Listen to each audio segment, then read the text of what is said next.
Merci, hein. Merci, on est là. Merci pour permettre que je puisse partager ces quelques mots.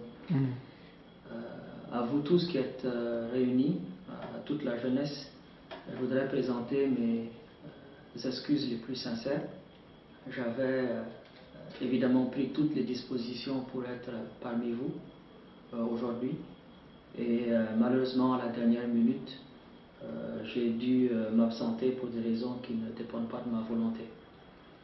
Mais qu'à cela ne tienne, je pense que grâce à la technologie, je pourrais au moins vous présenter les quelques points que je vous aurais probablement soumis. Premièrement, les résultats de la COP21.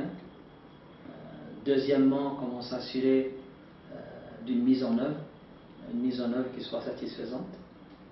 Troisièmement, quel peut être l'apport, la contribution de la jeunesse à la COP22 à Marrakech en novembre prochain. Et enfin, peut-être quelques mots d'encouragement pour la jeunesse de manière générale. L'Afrique et donc le Mali, nous partions à Paris avec trois priorités. La première, assurer un accord ambitieux universel et qui puisse prendre en compte les priorités des plus vulnérables. Deuxièmement, deux grandes initiatives concrètes soutenues par les 54 chefs d'État africains et ensuite un paquet financier pour soutenir tout cela. Premier point, je disais un accord universel. Il s'agissait pour nous que l'accord couvre l'ensemble des thèmes qui sont pertinents pour le changement climatique, c'est-à-dire la réduction des émissions, lutter contre les impacts négatifs et les questions de financement. Donc, ça c'est un premier élément de l'universalité. Le second élément de l'universalité, c'est qu'il y a 195 pays partis à la Convention climat des Nations Unies.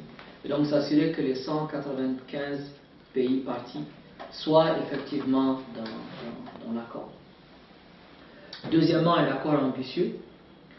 Vous le savez, les changements climatiques sont eux-mêmes dus à une perturbation du climat qui est causée par une augmentation de la température elle-même qui dépend des émissions de gaz à effet de serre.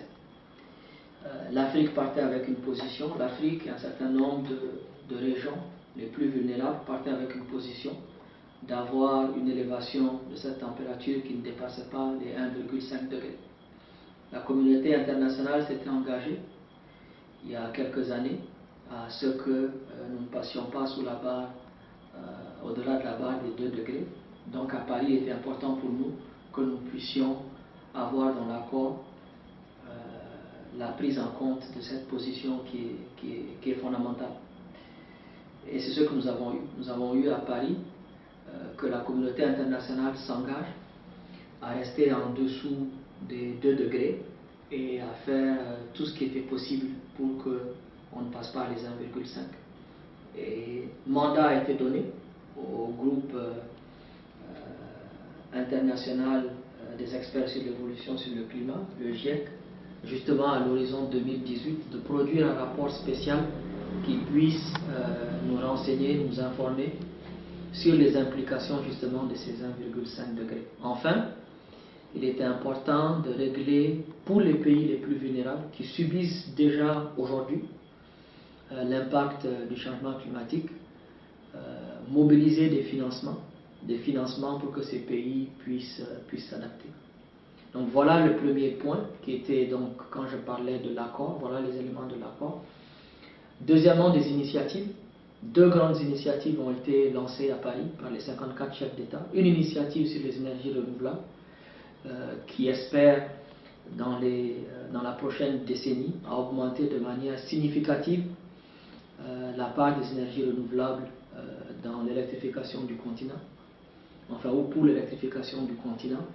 L'Afrique est le continent qui a le plus grand potentiel en termes d'énergie renouvelable, mais malheureusement c'est également le continent qui a le plus faible accès à l'énergie. Deuxième point, c'est bien sûr les impacts. Je reviens de la région australe de l'Afrique, donc Afrique du Sud, Mozambique, Zimbabwe. Si vous suivez l'actualité aujourd'hui, ces pays connaissent la plus grande épisode de sécheresse depuis plus de 50 ans, voire 100 pour certains. Ça, c'est aujourd'hui. L'Afrique du Sud, par exemple, va perdre 50% de sa production de maïs. Et malheureusement, c'est toujours les plus vulnérables qui vont payer le prix. Donc cette question d'une initiative pour s'adapter aux impacts des changements climatiques, les chefs d'État africains ont demandé au dernier sommet au mois de juin que les ministres africains réfléchissent à cela. Donc un programme a été élaboré qui couvre 4 piliers. Un pilier sur toute la question de la gestion du savoir et des connaissances sur le climat, donc le système d'observation qui permet de générer les données nécessaires pour comprendre ce qui se passe au niveau de la météo, au niveau hydro, au niveau même biophysique, et ensuite de ces données-là, produire, interpréter, produire les informations nécessaires et pouvoir disséminer cela. Deuxièmement, un pilier pour renforcer les capacités institutionnelles des États à pouvoir mieux planifier, à pouvoir mieux intégrer les changements climatiques dans la planification du développement. Troisièmement, des mesures concrètes dans les différents secteurs, agriculture, pêche, élevage, dans le secteur de l'eau, dans le secteur de la santé. Et ensuite, un dernier pilier qui regarde le développement d'instruments financiers, par exemple des instruments pour le risque climatique ou des fonds climat, comme le cas au Mali, pour prendre en compte par exemple l'adaptation des communautés à la base. Donc ça, c'était les deux initiatives, c'est-à-dire ne pas attendre jusqu'à 2020, proposer des programmes concrets qui peuvent être soutenus. Enfin, le nerf de la guerre, c'est bien sûr la finance. Et sur la stratégie pour la mobilisation des ressources, nous avions deux grands objectifs. Un premier, nous assurer que ces 100 milliards de dollars qui ont été promis par la communauté internationale en 2009 puissent être effectivement mobilisés avec un cadre de transparence qui soit très clair et avec un comité qui puisse suivre le décaissement de ces financements. Deuxièmement, au-delà des 100 milliards de dollars, les experts pensent qu'il faudrait plusieurs milliers de milliards pour pouvoir gérer de manière satisfaisante le défi du climat. Et donc faire des propositions très spécifiques, mettre en place un groupe de travail qui puisse réfléchir à la mobilisation d'un certain nombre d'instruments financiers, voire d'un certain nombre d'instruments monétaires pour générer les flux nécessaires. Donc voilà les trois priorités que l'Afrique et le Mali défendaient à Paris. Un accord ambitieux, universel et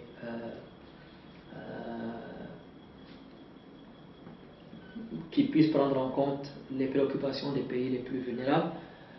Deuxièmement, des initiatives concrètes pour adresser les problèmes les plus immédiats. Et troisièmement, un paquet financier qui puisse prendre en compte et le court, le moyen et le long terme. La deuxième question, c'est la mise en œuvre. Le plus dur reste à faire. À Paris, oui, la communauté internationale s'est entendue, a signé un accord. Maintenant, le plus dur, ça va être la mise en œuvre, ou au moins le suivi de la mise en œuvre. Et je pense que la jeunesse a un rôle très important à jouer, à deux niveaux. Que ce soit au niveau des partenaires qui ont fait des engagements pour soutenir cet accord, ou que ce soit au niveau du gouvernement ou des gouvernements. Et il y a plusieurs manières de le faire. Je pense que le Conseil national de la jeunesse malienne est impliqué dans le Comité national sur les changements climatiques.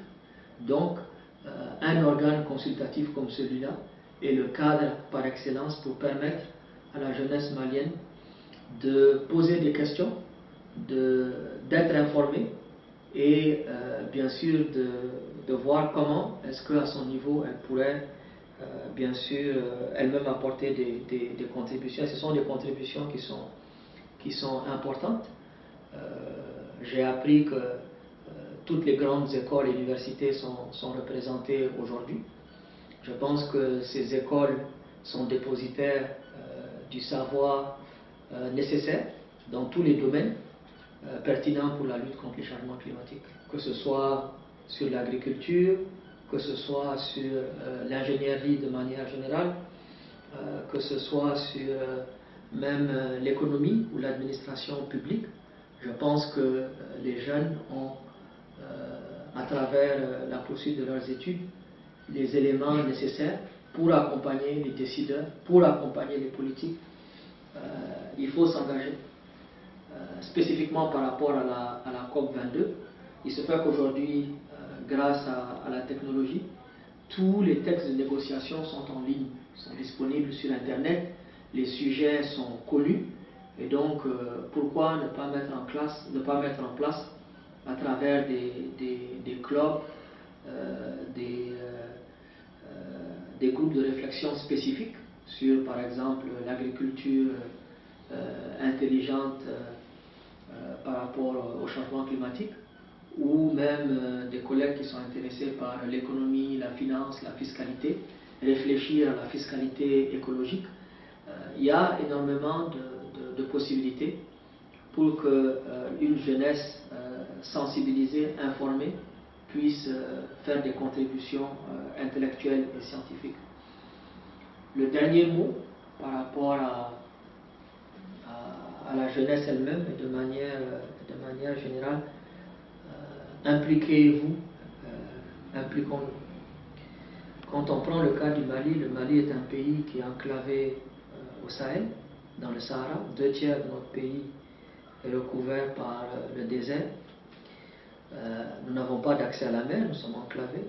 Nous avons quelques fleuves, mais au moins le Niger quand même qui traverse tout le pays.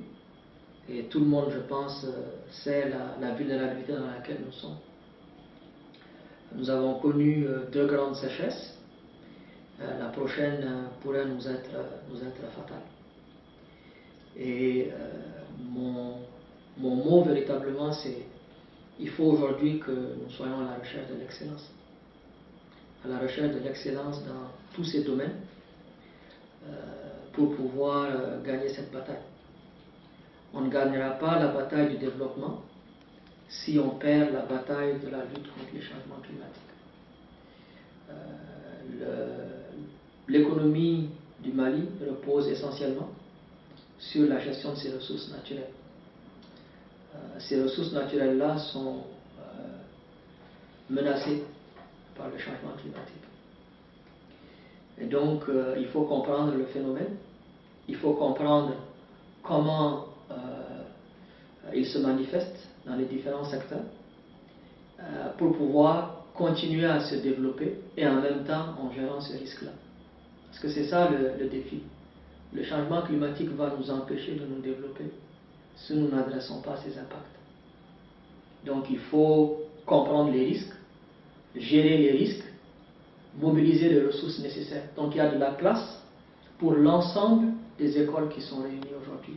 Chacun a un rôle à jouer, mais nous en sortirons que si nous faisons véritablement la promotion de l'excellence. Parce qu'il n'y a pas de dogme, il n'y a pas de spéculation, ce n'est pas du mysticisme, c'est seulement en ayant les instruments techniques, en ayant la capacité intellectuelle nécessaire à travers les études, à travers la recherche que nous allons y arriver. Et je suis certain que le génie malien, le génie africain pourra faire une contribution significative même pour l'Afrique. Donc c'est mon encouragement, nous sommes tous ensemble. Merci encore une fois et finalement, comme je le disais au début de mon propos, mes plus sincères excuses pour ne pas avoir été avec vous. Que Dieu vous garde que Dieu nous garde et qu'il protège et bénisse le Mali et l'Afrique. Merci. Monsieur Sini Nafo, la jeunesse d'Afrique est très fière de vous. La jeunesse du Mali en particulier est très fière de vous. En guise de reconnaissance pour nous avoir soutenus durant l'année 2015, l'organisation Climate, au nom de la jeunesse malienne, vous a fait ce petit présent, ce petit cadeau en signe de reconnaissance. Merci.